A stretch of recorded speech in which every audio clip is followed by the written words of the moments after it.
A gente recentemente teve o privilégio de, pela primeira vez, pisar numa nação que até pouco tempo eu não tinha ouvido falar. Eu não sei quantos aqui já ouviram falar de Burkina Faso.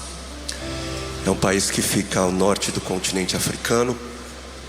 E eu me lembro que há um mês antes de nós partirmos para aquela nação, eu avisei aos irmãos da igreja, falei que uma porta havia se aberto e que nós estaríamos indo para essa nação. E eu confesso que eu não fiz pesquisa alguma. A porta se abriu, a gente entendeu que algo o Senhor haveria de falar aos nossos corações ali. E foi uma semana antes que alguns irmãos da igreja nos abordaram dizendo: pastor Juliano, é isso mesmo? Vocês estão indo para Burkina Faso? E se mostraram preocupados. Aí eu fui para a internet e fui procurar ali Burkina Faso e no portal do Portas Abertas, a nação no ranking dos países perseguidos apareceu ou está em 20º lugar no ranking mundial. E aí a gente leu um pouquinho mais sobre a situação ali, e eu confesso que o coração deu um pulo, né? E a gente passou a orar com mais intensidade, mais fervor. Inclusive, antes de nós partirmos, nós tivemos um culto familiar. E eu disse para os meus filhos, para minha família: olha, nós estamos indo, sabemos que o Senhor, Ele está no controle de todas as coisas, e a gente não sabe de fato o que pode acontecer. E tivemos ali um tempo precioso no Senhor. E enfim, chegamos naquela nação predominantemente islâmica, muçulmana, com as suas questões sociais. E nós tivemos algumas oportunidades para pregar o Evangelho. E eu me lembro que no dia seguinte, após a nossa chegada, um grande evento evangelístico, e eu acabei tendo o privilégio de pregar o Evangelho para centenas, se não milhares de pessoas. E naquela noite eu tive a grata surpresa, o privilégio de ver centenas de pessoas entregando as suas vidas ao Senhor Jesus. E por onde nós passamos, aldeias, vilarejos, nós vimos em todos os lugares por onde nós proclamamos o Evangelho, pessoas, líderes das aldeias, crianças, mulheres, rendendo as suas vidas a Cristo Jesus, nessa região que eu confesso, eu pessoalmente imaginei grande resistência. E foi lá que eu, em loco, precisei mais uma vez ouvir as palavras do Senhor que tem ecoado durante a eternidade. Porque a gente vê de um jeito, mas para o Senhor os campos estão brancos, as pessoas estão prontas para serem colhidas. A semente da sua vida, o seu sangue, a sua vida foi entregue para o resgate de muitos. O Evangelho continua sendo o poder de Deus para salvar todo aquele que crê. E eu sei que vocês passaram o dia todo sendo ministrados, e o Senhor plantou algumas sementes, algumas palavras nos seus corações, e os corações estão em chama, eu sei. E essa mensagem vai servir para confirmar aquilo que está queimando no seu coração. Não é um absurdo o que passa a queimar no seu coração, e eu queria abanar um pouquinho mais no Espírito esse fogo aceso nos corações. Amém? João capítulo 3. Eu vou ler alguns textos. Os textos vão estar também ali no telão. João capítulo 3, versículos 14 a 16. E como Moisés no deserto levantou a serpente de bronze numa estaca, também é necessário que o Filho do Homem seja levantado, para que todo que nele crer tenha a vida eterna. Porque foi desta maneira que Deus amou ao mundo. Ele deu o seu Filho unigênito, para que todo que nele crê não pereça, mas tenha a vida eterna. 1 Coríntios capítulo 1, versículo 18. Pois a mensagem da cruz é loucura para os que estão perecendo, mas para nós que estamos sendo salvos é o poder de Deus. Um pouquinho mais adiante, versículo 23. Nós, porém, pregamos Cristo crucificado, o qual de fato é escândalo para os judeus e loucura para os gentios, mas para os que foram chamados, tanto judeus como gregos, Cristo é o poder de Deus e a sabedoria de Deus. Porque a loucura de Deus é mais sábia que a sabedoria humana, e a fraqueza de Deus é mais forte que a força do homem. No segundo capítulo da mesma carta, 1 Coríntios, versículo 1. Eu mesmo, irmãos, agora o apóstolo Paulo, eu mesmo, irmãos, quando estive entre vocês, não fui com discurso eloquente, nem com muita sabedoria, filosofia, para lhes proclamar o mistério de Deus, pois decidi nada saber entre vocês, a não ser Jesus Cristo e este crucificado. Decidi nada saber, a não ser Jesus Cristo e este crucificado. Senhor, ainda por mais alguns momentos, Senhor, pedimos que o Senhor brade, sussurre, fale, edifique, Senhor, gere esse futuro que a tua palavra, esse futuro que por meio do sim será gerado em teu nome e para a tua glória. Amém. Amém. A Bíblia, ela nos diz em Apocalipse 13:8, que Jesus, o Cordeiro de Deus, foi morto antes da criação do mundo, que muito antes da nossa existência, o destino de Jesus já estava escrito. Antes de dizer haja luz, Deus já havia dito haja cruz.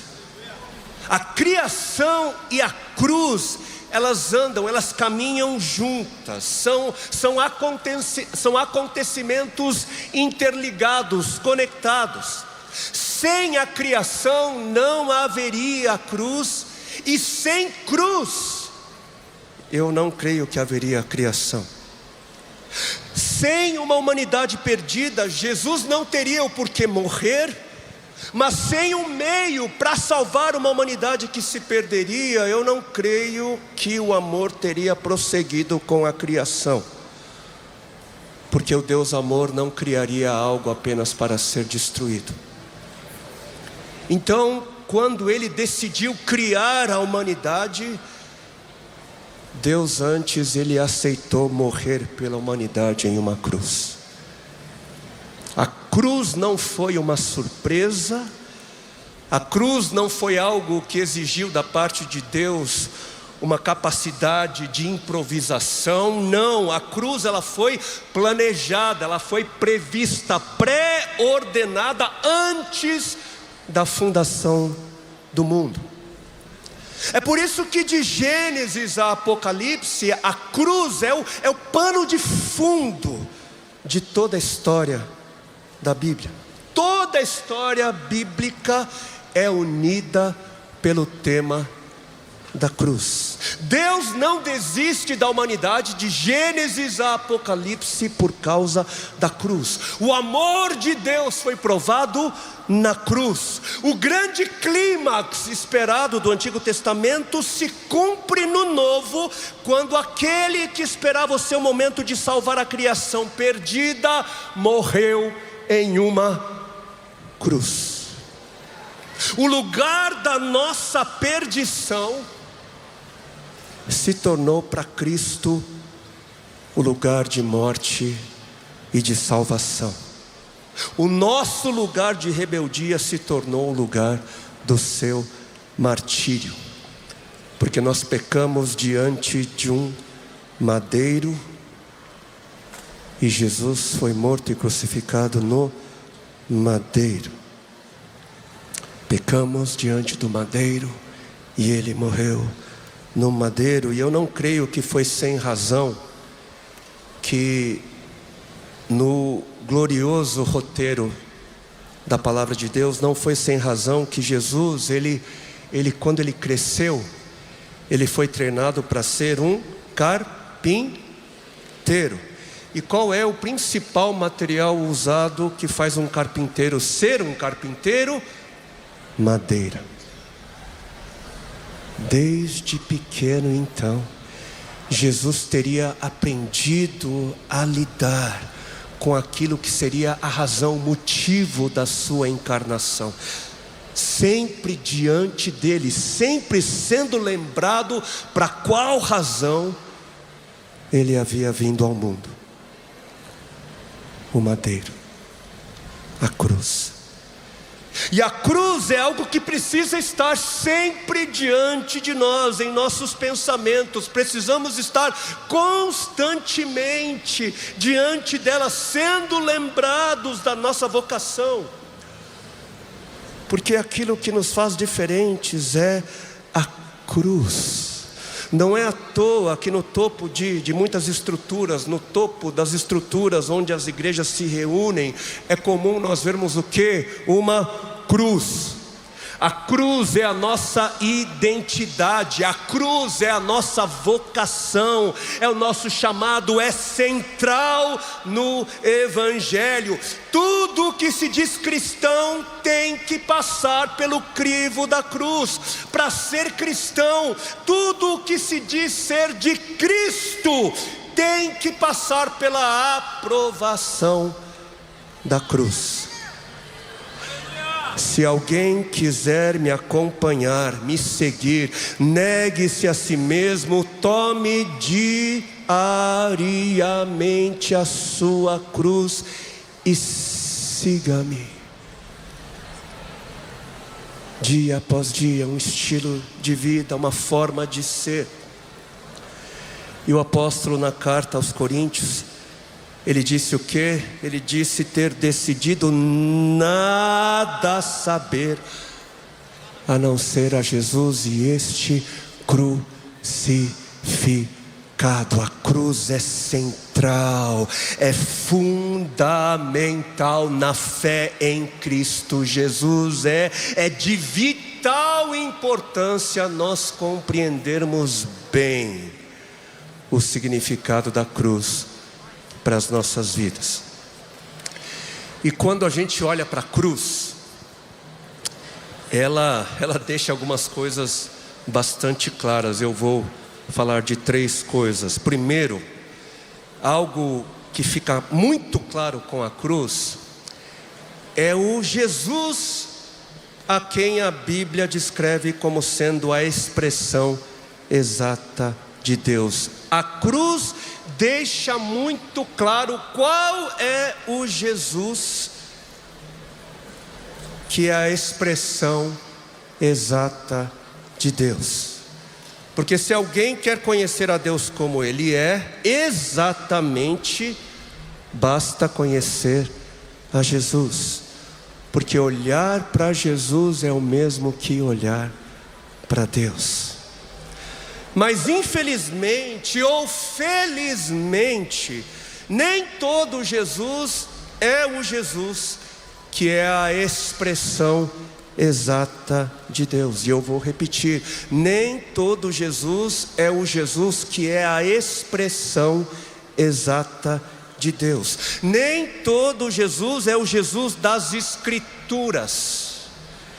E vale a pena lembrar que o principal problema do coração da humanidade, desde a queda, nosso principal problema é a idolatria.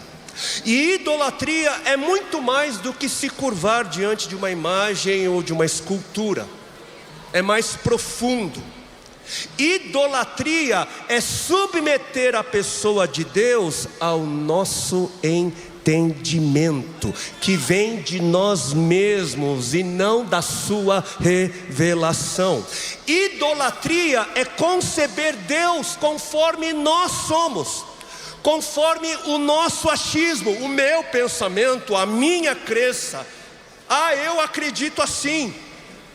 Idolatria é fazer Deus conforme a nossa semelhança, segundo o que nos é conveniente. Muita gente entende idolatria como apenas considerar outros deuses além do Deus de Israel. É isso também, mas não é bem isso em muitos casos. Porque idolatria também é fazer o Deus de Israel, Yahweh, Jeová, é fazer dele um Deus segundo as nossas preferências. E eu não sei quantos aqui se lembram do episódio do bezerro de ouro, que está lá descrito no capítulo 32 do livro de Êxodo. Fala sobre Moisés, que subiu ao monte para falar com o Senhor, e ele lá em cima no monte, ele não teve pressa para descer, e o povo que estava lá embaixo ficou impaciente, e o povo acabou pressionando Arão, que ficou como um líder no lugar de Moisés, pressionou Arão para fazer Deus se manifestar. E aqui a gente já começa a perceber indícios de um coração idólatra, no meio do povo, porque no entendimento desse povo, Deus não pode levar o tempo que Ele quiser para se manifestar. E na concepção desse líder, que dá ao povo o que pede e não o que o povo precisa, no entendimento desse líder, Deus não pode deixar de se manifestar. Tinha que ser quando e como o povo queria, um Deus segundo o coração deles. E Arão, como eu disse, que ficou na posição de líder, de sacerdote, enquanto Moisés não estava, pressionado pelo povo, ele fez o quê? Ele fez um bezerro de ouro. E a gente não percebe algumas coisas no texto em português, mas no hebraico a gente vê algumas coisas mais, porque quando Arão ele apresenta o bezerro de ouro ao povo, sabe o que ele faz? Arão, ele usou o termo Elohim e usou o nome de Deus Yahweh, Jeová. Arão, ele fez um bezerro dourado e não disse que era um outro Deus, mas ele disse que aquele bezerro de ouro era Yahweh, era o Senhor dos senhores. Por isso é bom a gente tomar cuidado, porque para autenticar a nossa fé, para autenticar a nossa fala, para autenticar a nossa oração, não basta pronunciar o nome de Jesus. Produzir um bezerro de ouro, criar um ídolo no coração e chamar ele de Jesus, é tão idolátrico quanto dizer que o bezerro de Arão era o Senhor dos exércitos. Gente, idolatria é viver conforme um outro Jesus e dizer que esse Jesus conveniente é Deus. O nosso coração é uma fábrica de ídolos, já nos disse o profeta. Nós fazemos deuses conforme as nossas expectativas e desejos carnais. Nós fazemos ídolos e chamamos todos eles de Jesus. E a cruz ela traz extrema clareza sobre quem é o Jesus revelado nas Escrituras. A cruz mostra com muita clareza quem é Deus exatamente. E se o Jesus a quem você adora não é o Jesus revelado nas Escrituras, se o Jesus a quem você adora carregou a sua cruz, mas não te chama para fazer o mesmo, se o Jesus a quem você adora atende todas as suas expectativas, os seus desejos, faz total sentido para você e permite que você viva do jeito que você quer, sem que isso te custe tudo, esse Jesus é um ídolo. É um Deus conforme as suas conveniências, é um Deus segundo a sua imagem, o seu querer, a sua semelhança. Porque um Jesus sem cruz não é o Jesus revelado nas Escrituras. Uma igreja sem cruz não é a igreja de Cristo revelada nas Escrituras. Um discípulo ou uma discípula que não carrega a sua cruz não segue o Jesus revelado nas Escrituras. Um evangelho sem cruz não é o evangelho que é o poder de Deus para salvar todo aquele que crê. A gente precisa parar de olhar para a cruz como se ela nos chamasse para nada. E essa é a outra clareza que a cruz traz. A cruz mostra para a gente com muita clareza a nossa forma de viver, como a gente deve viver. Porque a gente declara que Jesus morreu na cruz para nos salvar. Ah, glória a Deus, sim, isso é muito verdadeiro, mas não para por aí. E se a gente para aqui, é saudável perguntar se não seria por causa de um coração que prefere um outro Jesus, que não espera, que não leva com que a gente vá além. Porque sim, Jesus, ele morreu em uma cruz para nos salvar, mas uma vez salvos, ele nos mostrou o caminho, nos mostrou o propósito da nossa salvação. A gente não foi salvo para ser salvo, mas nós somos salvos para viver uma vida como gente salva. Fomos salvos para cumprir o nosso propósito em Deus. Fomos salvos para uma missão, salvos para revelar ao mundo o Jesus da cruz. Vamos fazer uma reflexão. Vamos olhar para as nossas vidas, olhar para os nossos sonhos, para os nossos planos. Reflita sobre todo o seu esforço, ou sobre a falta de todo o esforço. Tudo que você faz ou deixa de fazer aponta para quem? Quando as pessoas ao seu redor olham para a sua vida, qual Jesus a sua vida revela? E o que a cruz significa para você? Porque para quem está se perdendo é loucura, é tolice, é escândalo. Mas para aqueles que estão sendo salvos, sabedoria e poder de Deus. O que a cruz significava naqueles dias? Por que um escândalo para uns e tolice para outros? Era um escândalo porque no primeiro século a expectativa que os judeus tinham sobre o Messias era de que ele seria o libertador de Israel, que o glorioso Messias do poderoso Yahweh, ele enfim acabaria com a tirania, com a opressão do satânico império romano. Inclusive a gente vai perceber que até a ressurreição nem os discípulos de Jesus entenderam o que aconteceu na cruz. Toda falsa expectativa, todo ídolo, ele foi destronado na cruz. Eles achavam que Jesus estava para inaugurar um reino terreno, livre da tirania de Roma, um conquistador ele seria, um guerreiro e vitorioso como Davi. E os discípulos andavam com Jesus na expectativa de se tornarem ministros, secretários, pessoas importantes e cheias de honra. Afinal de contas, eles faziam parte do círculo íntimo do rei. Quem vai ser o maior? Eles se perguntavam. Havia uma expectativa de reino terreno.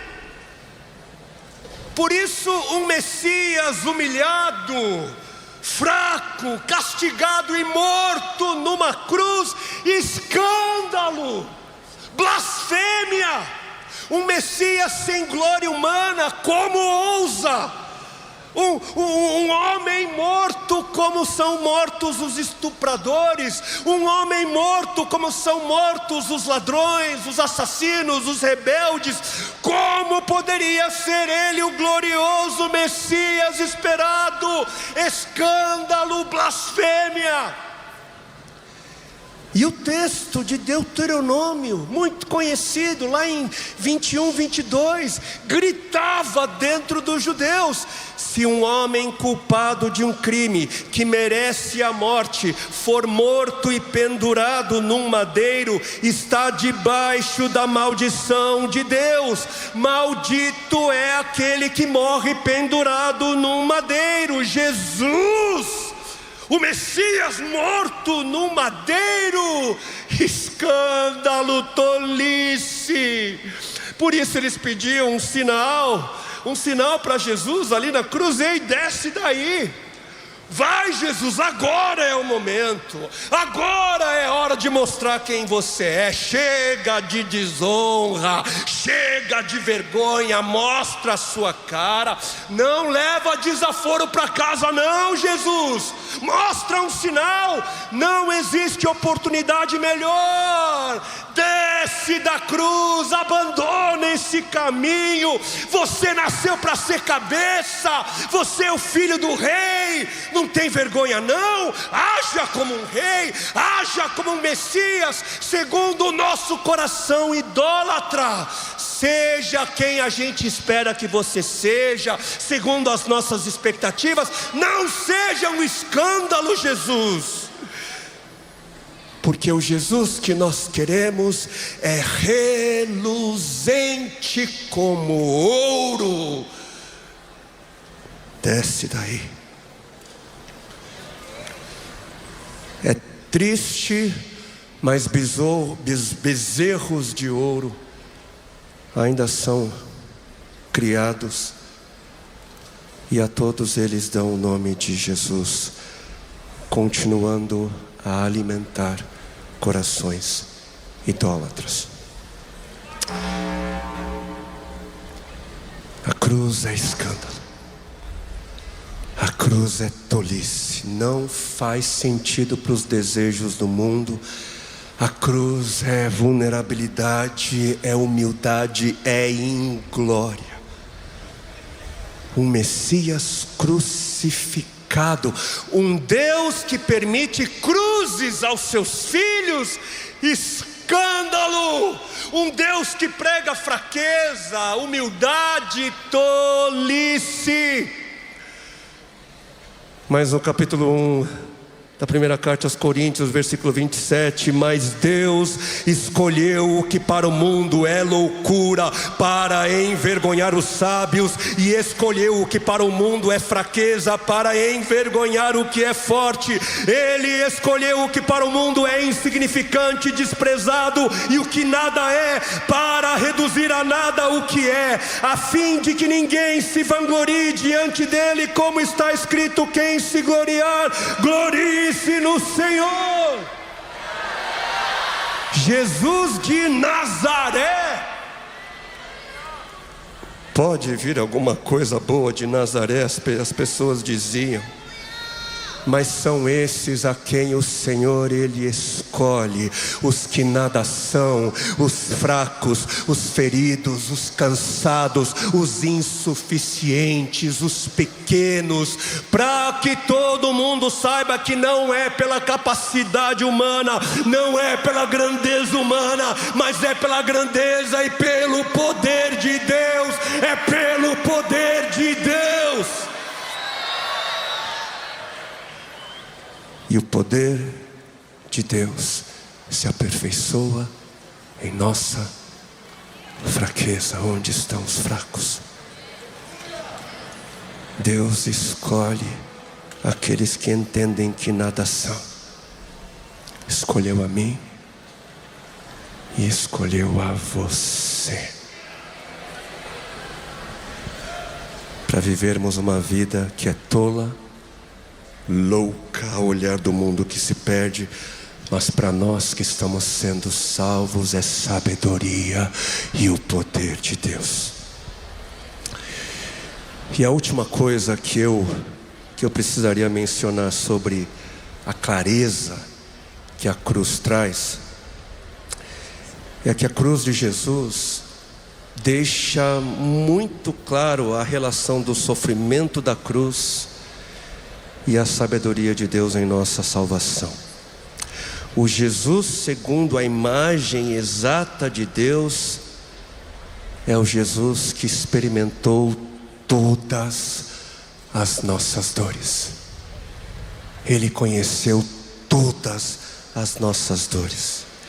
E é na sua dor, foi justamente no seu sofrimento, no sofrimento de Cristo Jesus, que nós fomos sarados. Nas suas feridas, na cruz, Jesus levou sobre si a nossa maldição. Jesus se fez maldito para receber sobre ele mesmo toda a consequência da nossa rebelião.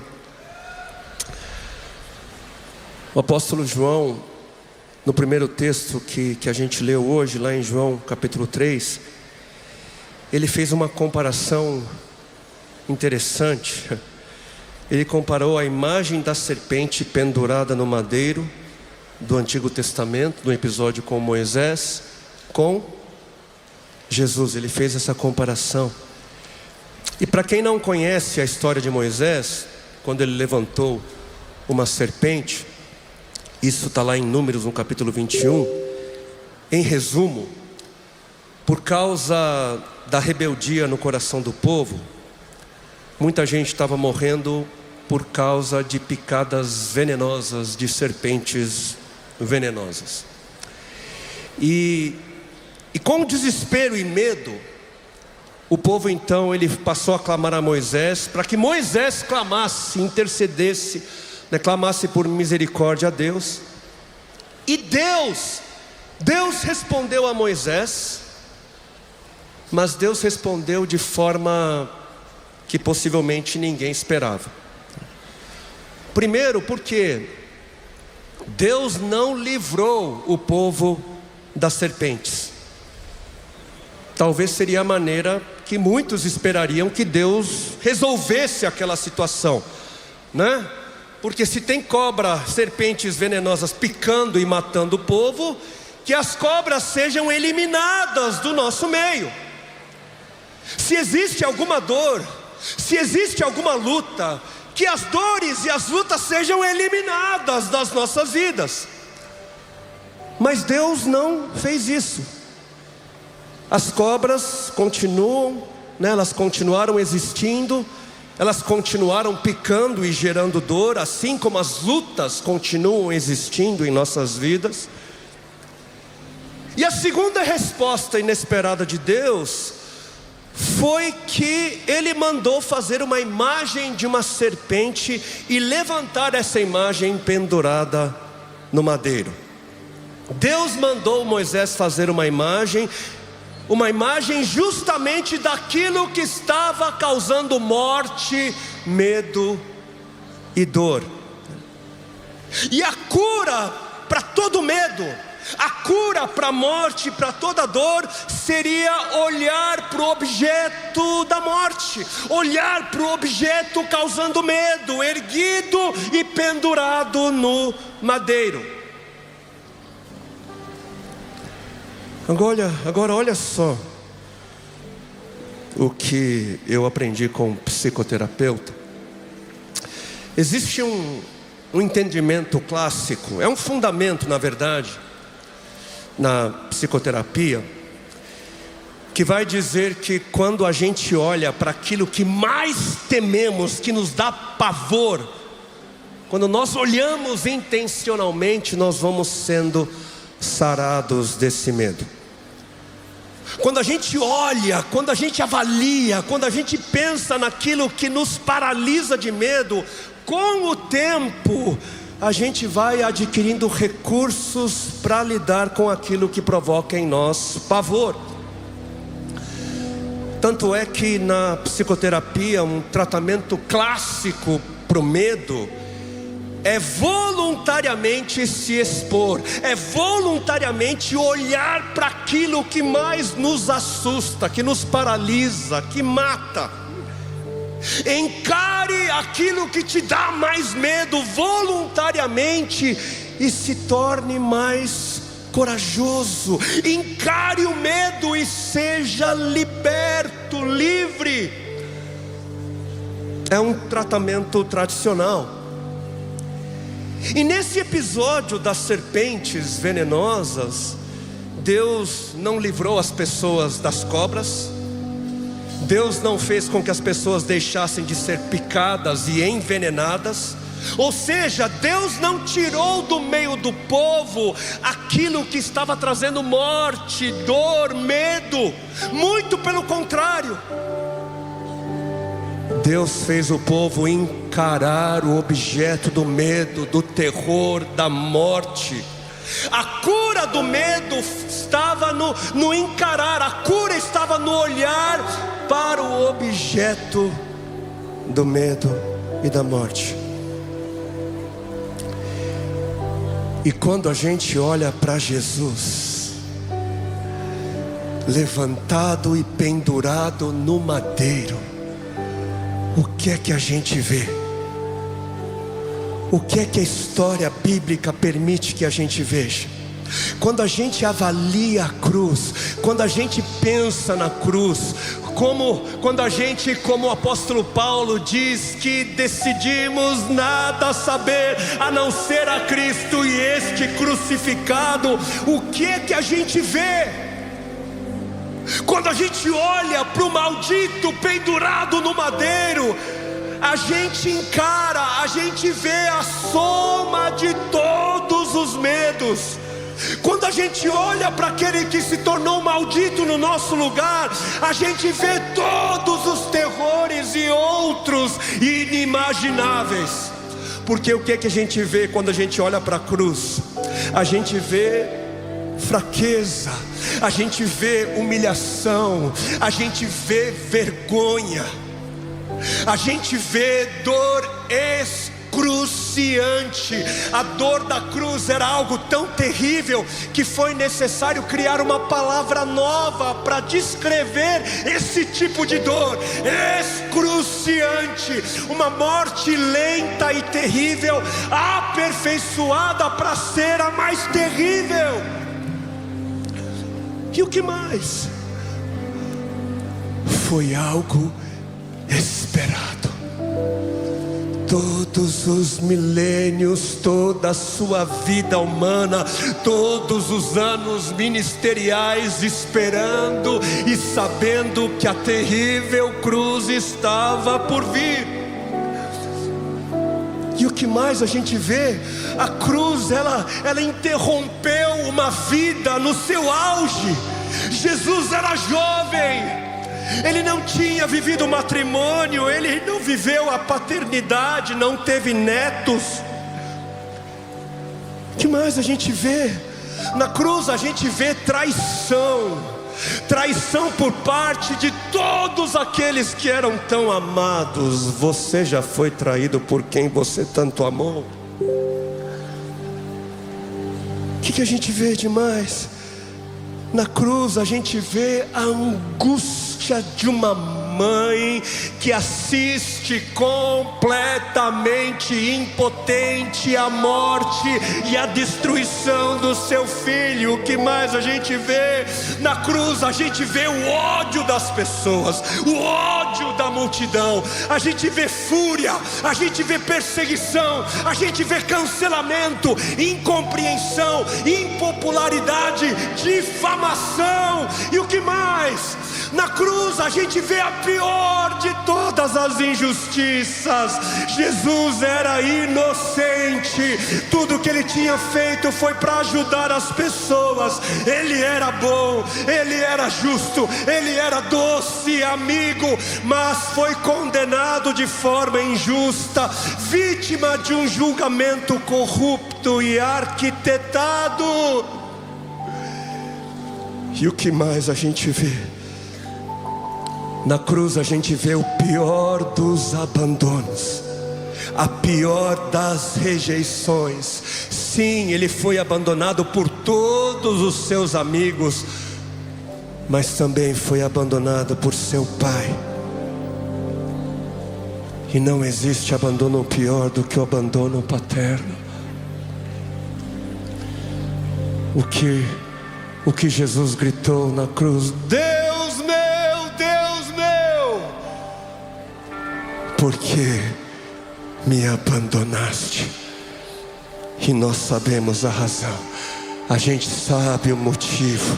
Porque ele havia se tornado maldito, ele havia se tornado a soma de todos os pecados, ele havia se tornado a soma de todas as traições, a soma de todos os abandonos, a soma de todas as injustiças. Ele havia se tornado a soma de todos os medos. Mas na cruz a gente vê o amor de Deus. Na cruz a gente vê o amor daquele que preferiu ser maldito no nosso lugar. Na cruz nós vemos um Deus que fez de tudo para poder dizer: eu entendo o seu medo, eu entendo a sua dor, porque eu sei o que é ser abandonado, eu sei o que é ser rejeitado, eu sei o que é ser traído, humilhado, envergonhado, injustiçado. Eu sei o que é experimentar dores inimagináveis.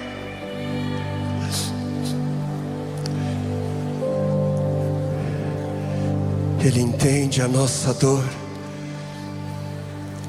ele sente a sua, a minha dor, e sofre por mim, sofre por você, com você.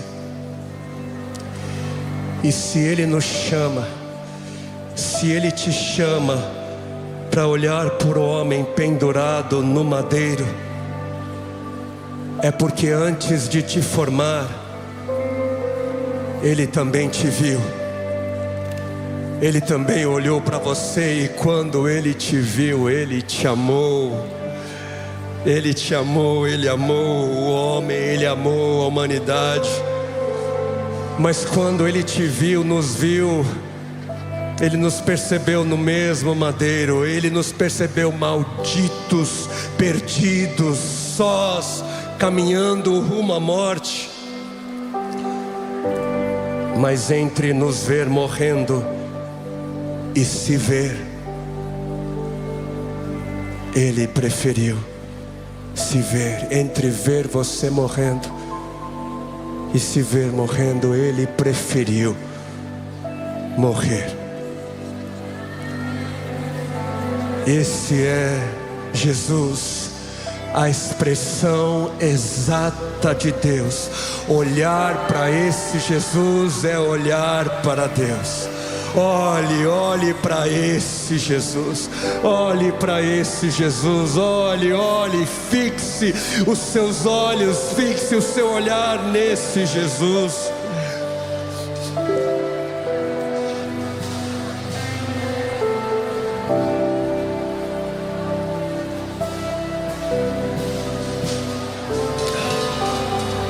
Jesus não poderia ter morrido simplesmente. Ele não poderia apenas ter dito à multidão, pulado de uma altura e dito: eu morro por vocês.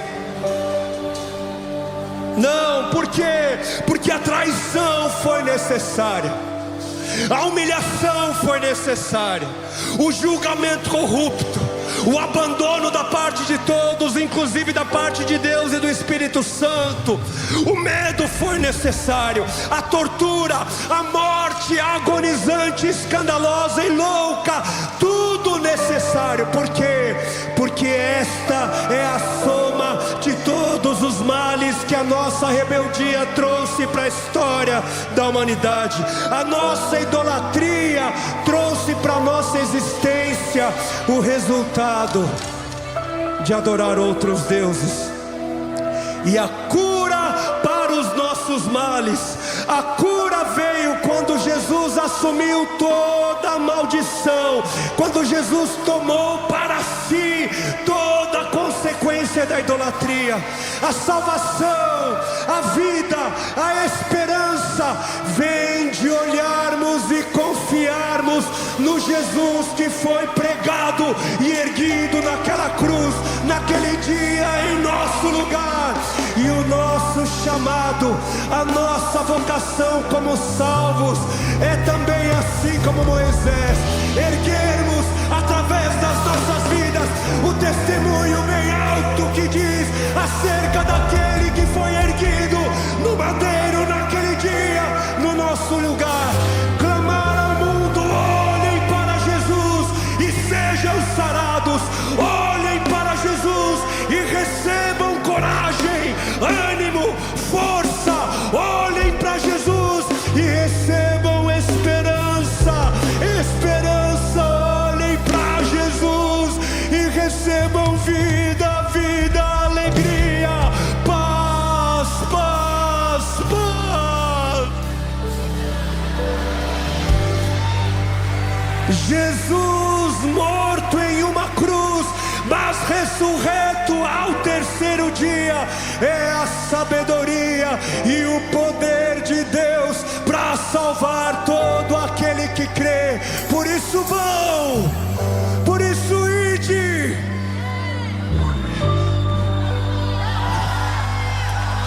Que as suas vidas sejam um testemunho daquele que foi erguido e pendurado no madeiro. Vão, vão, vão. Você que deseja segui-lo, você que já disse sim a Ele, negue-se a si mesmo. Negue-se a si mesmo. E assim como o apóstolo Paulo declarou, declare também: mas em nada tenho a minha vida por preciosa, contanto que cumpra com alegria a minha carreira e o ministério que recebi do Senhor Jesus. Não considerem as suas vidas maiores do que a vocação, do que o chamado que o Senhor tem para vocês. Vão. Onde estão aqueles que dizem sim? Onde estão aqueles que dizem eis-me aqui? Onde estão aqueles que entenderam? Onde estão aqueles que dizem eis-me aqui? Eis-me aqui, eu digo sim, eu digo sim, eu digo sim.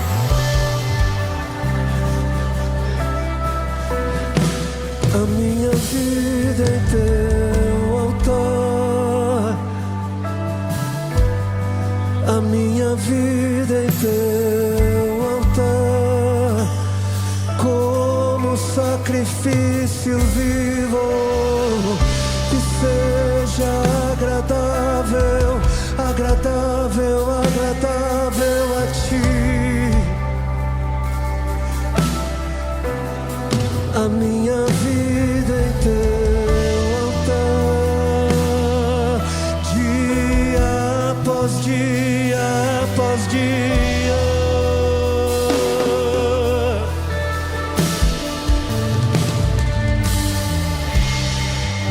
Somos teus, Senhor.